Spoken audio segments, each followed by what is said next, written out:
Hello guys, welcome back to channel. ഇന്ന് ഞാൻ cycle ഓട്ടാൻ പഠിച്ചിട്ടുണ്ട്. എന്ന് വെച്ചാൽ ചക്രം ഇല്ലാണ്ട് ഓട്ടാൻ സ്റ്റാൻഡ്. അതെ ഗൈസ്, ഇന്ന് ഇവൾ സൈക്കിൾ ഓടിക്കാൻ സ്റ്റാൻഡ് വെച്ചുകൊണ്ട് ഓടിക്കാനുള്ള പഠിച്ചിരിക്കുന്നു. ആ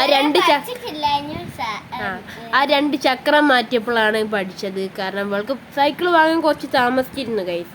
അപ്പോൾ അതിൻ്റെ ഒരു കുറച്ച് കുറവുണ്ടാവും. പിന്നെ നാളെ എന്തായാലും നമ്മൾ സൈക്കിൾ ഓടിക്കുന്ന ഒരു ചെറിയൊരു വീഡിയോ നമ്മൾ അപ്ലോഡ് ചെയ്യുന്നതാണ്. അപ്പം നിങ്ങൾ അത് കാണണമെന്നുണ്ടെങ്കിൽ ഇപ്പോൾ തന്നെ സബ്സ്ക്രൈബും ഷെയറും തൊട്ടടുത്തുള്ള ബെൽ ബട്ടണും നിൽക്കാണ്ട് നിങ്ങൾ പോകരുത്. അപ്പം അടുത്ത വീഡിയോ നാളെയാണ്. നാളെ ഞങ്ങൾ സ്കൂൾ വിട്ട് വരുമ്പോൾ വന്ന് വൈകുന്നേരമായി ഞങ്ങൾ സൈക്കിൾ ഓട്ടുന്ന ഒരു വീഡിയോ ഇവിടെ നിന്ന് എടുക്കും.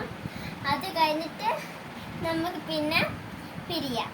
പിന്നെ കമന്റ് ബോക്സിൽ കൺഗ്രാറ്റുലേഷൻസ് കൂടി ടാഗ് ചെയ്യാം. Bye guys. ബൈ.